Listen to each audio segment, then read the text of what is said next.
Está agitada.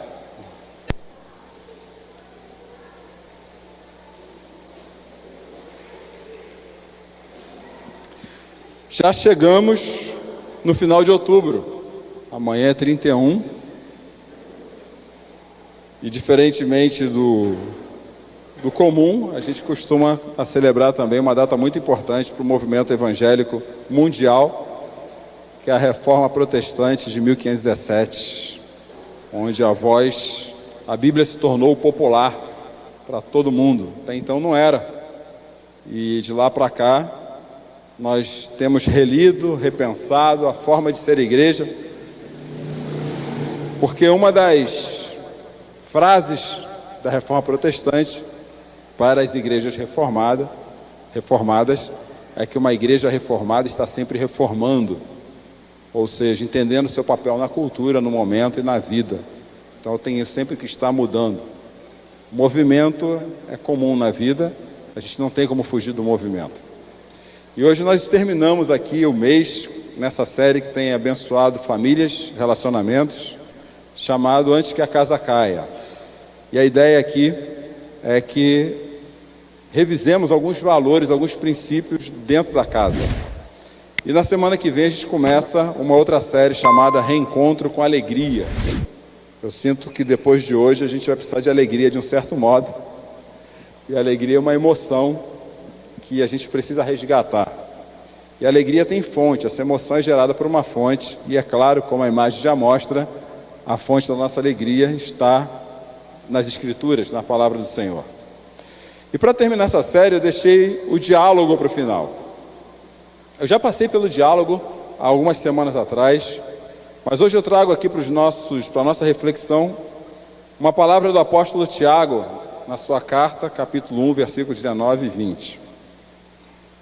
Entendam isso, meus amados irmãos.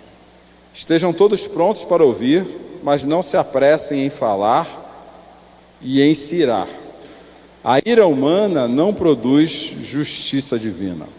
A gente vem caminhando, fazendo essa planta, revendo essa planta da casa. Nathalie e o William que gostaram do tema dessa série, talvez mais o William que a Nathalie, mas os dois gostaram. Revimos os alicerces de uma casa com base no propósito. O que alicerça uma casa é o seu propósito. A família precisa caminhar junto na mesma direção. Ontem eu li uma frase sobre propósito que eu quero compartilhar com vocês. E eu creio que isso tudo tem a ver com família. Nós vimos que a família de José e Maria foi transformada quando Jesus escolheu nascer naquela casa. Eles tinham outros planos, iam casar-se, ter uma vida comum dentro da comunidade de Jerusalém, até que Deus dá um presente para aquele casal, que é o nascimento de Jesus, e muda todo o propósito.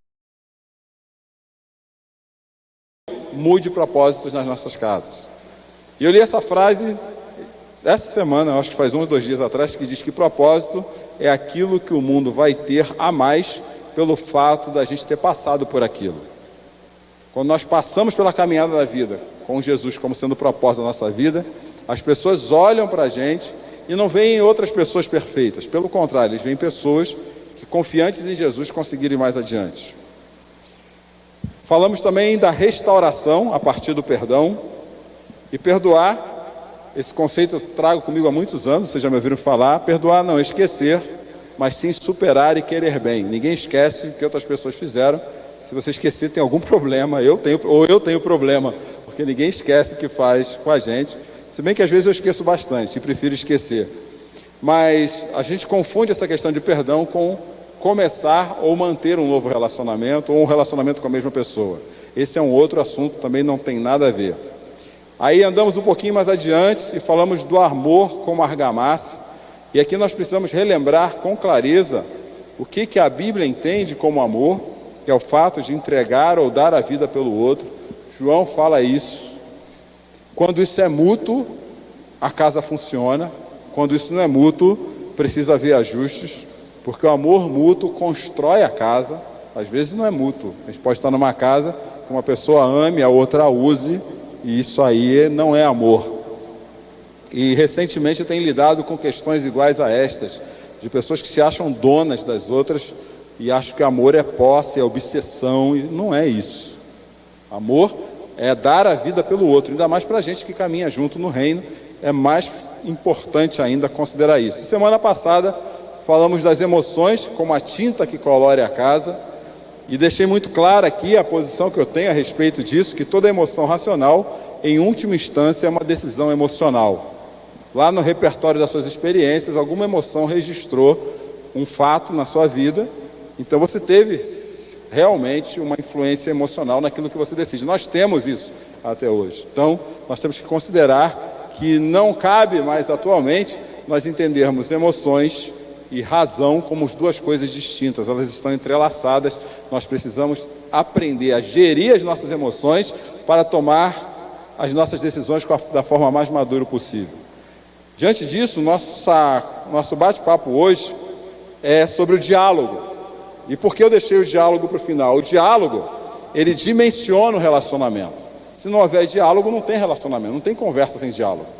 Então eu preciso ter o mínimo de saúde mental e emocional possível para ter diálogo, senão nós ficamos escravizados pelas nossas emoções.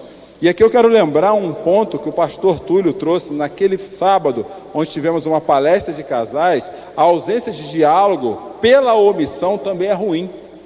Inclusive ele apontou, trazendo dados de um especialista em casamento, que a ausência de omissão ao diálogo é uma das principais causas da separação e do divórcio.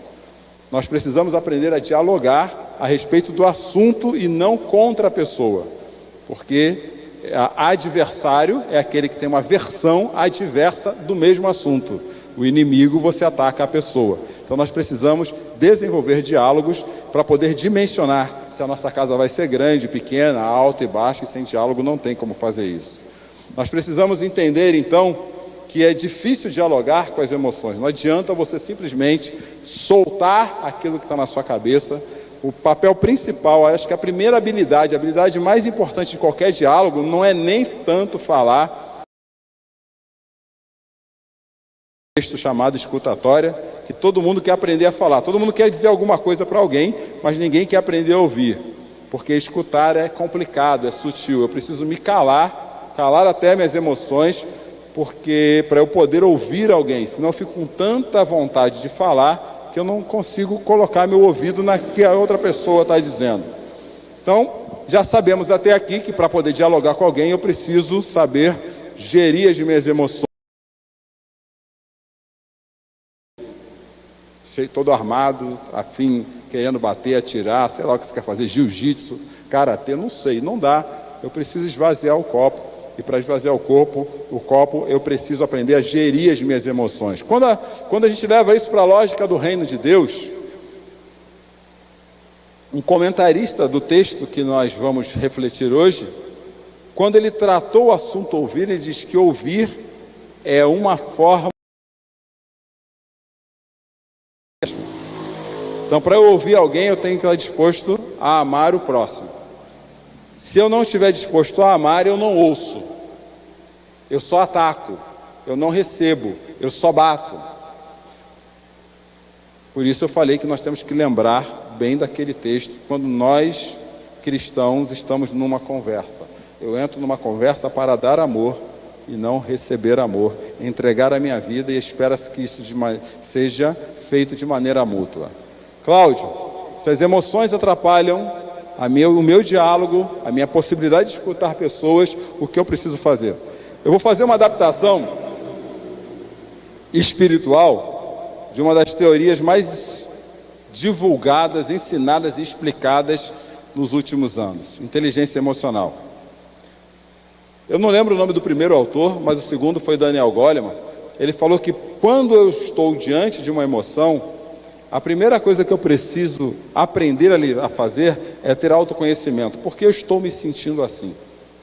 Porque aquilo que você falou para mim aderiu. Porque quando adere, a emoção surge. Se não adere, você para pensar. Por que aderiu? Porque essa fala sua, esse assunto na nossa casa, ele gerou aderência. Porque não tem como haver controle da emoção, e bota muitas aspas em controle.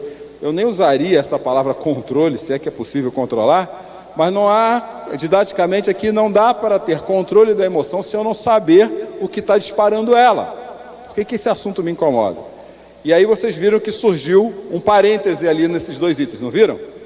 Porque dificilmente, em certos estágios de calor emocional, nós conseguiremos sair disso sozinhos. Nós precisaremos de ajuda, de terapeutas, psicoterapeutas, que nos ajudem a entender as emoções que estão saindo, soltando-se de dentro de mim e nos ajudem a controlá-las.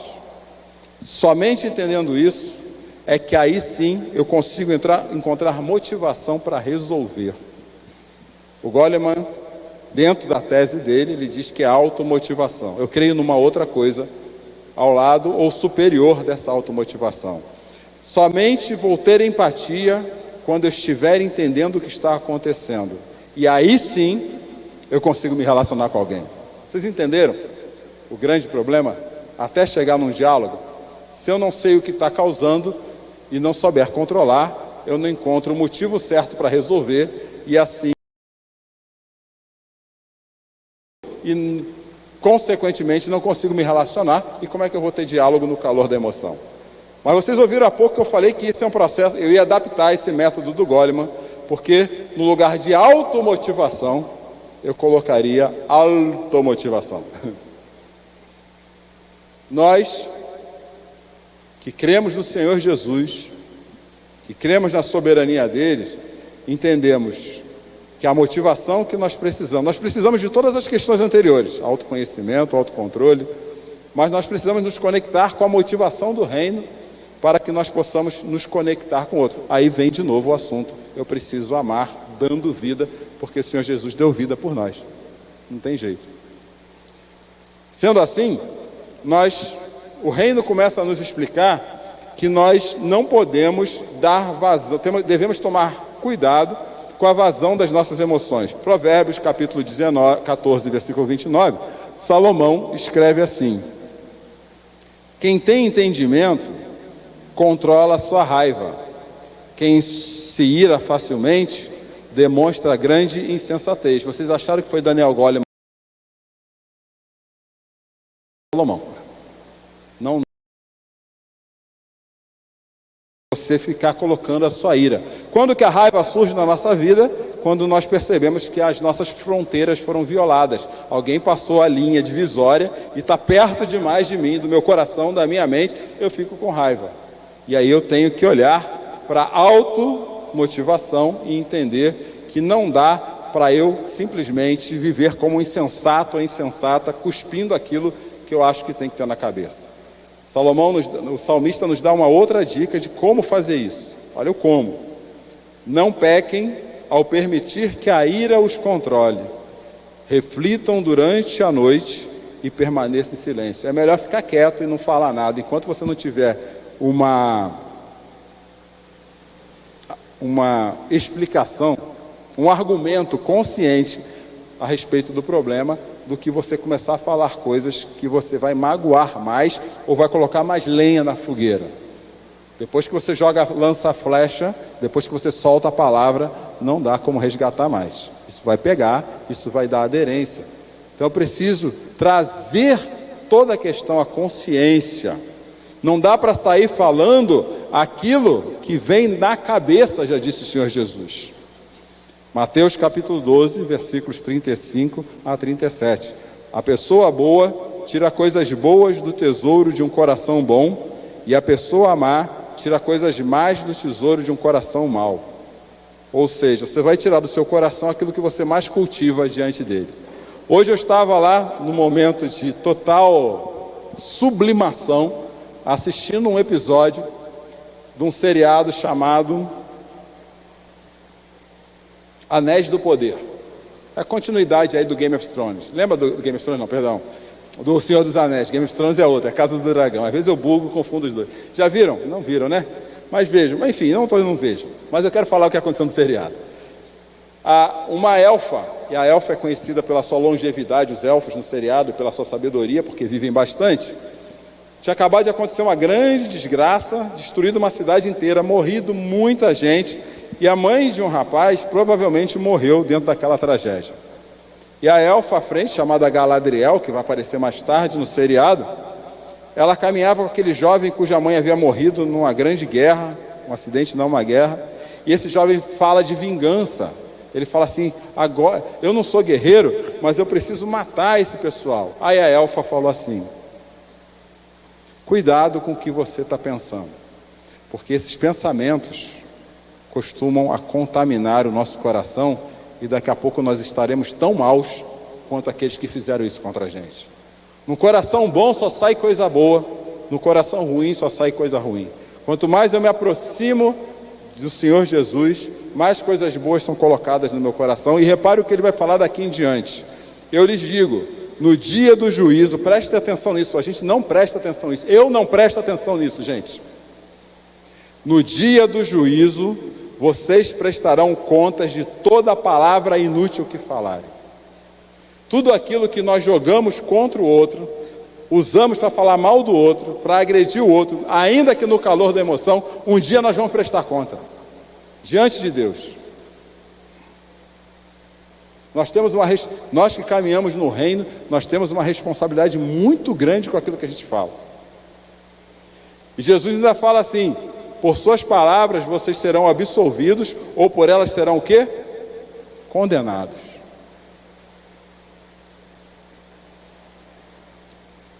Nós não podemos sair por aí falando o que vem na cabeça. Voltando a Salomão, ele mesmo diz assim: quem fala demais acaba... dá bom dia burro, né? Não é assim que fala o ditado? Quem fala demais acaba pecando. Quem é prudente fica de boca, ou boca fechada não entra mosca. Segura. Está no calor da emoção, segura. Não tem diálogo, voltando um pouquinho, não tem diálogo sem reconhecer por que essa emoção saiu. Não tem diálogo sem eu ter controle da causa dessa emoção. Não tem diálogo sem eu me motivar pelo caminho certo, pelas coisas boas do coração. Não tem diálogo se eu não estiver disposto a ouvir primeiro, ter empatia, e não tem relacionamento sem nada disso. Não tem. Enquanto você não tiver isso, é melhor ficar de boca calada. Então, indo agora para só 2 pontos, já estou indo para o final, rapidinho hoje. A sua emoção, ela pode te aproximar ou te distanciar da justiça do reino. Gravem isso. A sua emoção, ela pode te aproximar ou te distanciar da justiça do reino. Começando o entendimento do versículo de trás para frente, digo, primeiro do 20, depois do 19, o que Tiago diz é assim: a ira humana não produz justiça divina. Lembra quando eu disse que a raiva vem quando a gente percebe que as nossas fronteiras foram ultrapassadas? Lembra? Alguém chegou perto demais? Nessa hora, tudo que eu quero é justiça, viu? Volta para o seu lugar, se coloca no seu lugar, viu? Sai daqui, você está me incomodando, sai daqui que você não está só me enchendo a cabeça. Tudo que a gente procura é justiça, só que essa justiça, esse tipo de atitude não produz justiça, pelo menos justiça do reino. Eu preciso de um outro tipo de atitude. Talvez aquilo que Timóteo traz para a gente como sabedoria do reino, na sua primeira carta, capítulo 2, versículo 8. Quero, portanto, que todo lugar de culto os homens orem com as mãos santas levantadas e livre-se do quê? Está aqui a forma. Como é que eu me livro biblicamente dessas emoções? Eu oro. Eu vou lá para o meu cantinho, a discussão está acalorada dentro de casa, espera aí, vai para o seu canto e ora. Ora, pede sabedoria a Deus. O mesmo Tiago fala lá assim: se você não tem sabedoria, peça a Deus, que Ele faz o quê? Dá livremente. Deus está sempre pronto para te dar sabedoria. Então não adianta querer discutir, não adianta querer bater boca, não vai haver diálogo saudável, que se espera de pessoas maduras diante de um problema. Você vai ter mais problema, porque um abismo só leva a outro abismo. Então eu vou orar. Deus aquieta meu coração, Deus me dá paz, Deus me traz sabedoria. Deus, como eu lido com esse problema, sem lidar com a pessoa na minha frente, como que eu foco nisso aqui? É assim que a gente usa a justiça do reino a nosso favor para que não haja ira ou, no mínimo, mitigue as controvérsias. E por fim, meus amigos, a segunda dica de Tiago, lembra que eu estou voltando de 20 para 19, tem tudo a ver com todo o tema do diálogo dessa noite. Entendam isso, meus amados irmãos, estejam todos prontos para ouvir, mas não se apressem em falar nada e nem se irá. Tenha mais pressa para ouvir, é o que o Tiago está falando, do que para falar. Tenha mais pressa para escutar do que para falar. Ouve. Agora, quando você está alterado, sequestrado emocionalmente, como a gente diz, você tem pressa. Uma pressa irracional. E é literalmente, psicologicamente falando, é irracional. É sem razão nenhuma. Então eu preciso ir lá, orar, aquietar meu coração, pedir que o Espírito Santo, no poder da automotivação, altere a minha vida. E aí sim, você chega diante da pessoa que está à sua frente e diz: eu estou aqui para te ouvir. Eu não quero falar nada, eu quero que você me diga. Nessa mesma direção, o apóstolo Paulo, lá na carta aos Efésios, capítulo 4, antes mesmo de entrar no assunto família, versículos 26 e 27 diz assim: e não pequem ao permitir que a ira os controle. Acalmem a ira antes que o sol se ponha, pois ela cria oportunidades para quem? Emoções descontroladas dentro de uma casa é uma porta aberta para o diabo fazer um estrago dentro de casa. Gravem isso. Vocês podem não ter gravado nada nesses 20 minutos, são 20 mesmo, que está marcando 19 aqui no meu relógio. Emoções descontroladas, gravem isso. Emoções descontroladas dentro de uma casa é uma porta aberta para o diabo fazer a festa dentro de casa. No seu relacionamento, na vida dos seus filhos, tudo. Não tem como. Vai lá e ora, ouve Deus primeiro, aquieta seu coração, depois vai conversar. Termino aqui essa série, essa mensagem de hoje, deixando 3 últimas dicas a respeito desse assunto, a dimensão do diálogo e antes que a casa caia. A primeira, busque recursos do alto e profissionais também, psicoterapeutas, de psicólogos, para lidar com as suas emoções. Segundo, encontre motivação no reino de Jesus para ter sua vida transformada, emoções tratadas e comportamento mudado. E por fim, use o diálogo com o coração no reino para dimensionar o seu relacionamento familiar antes que a casa caia.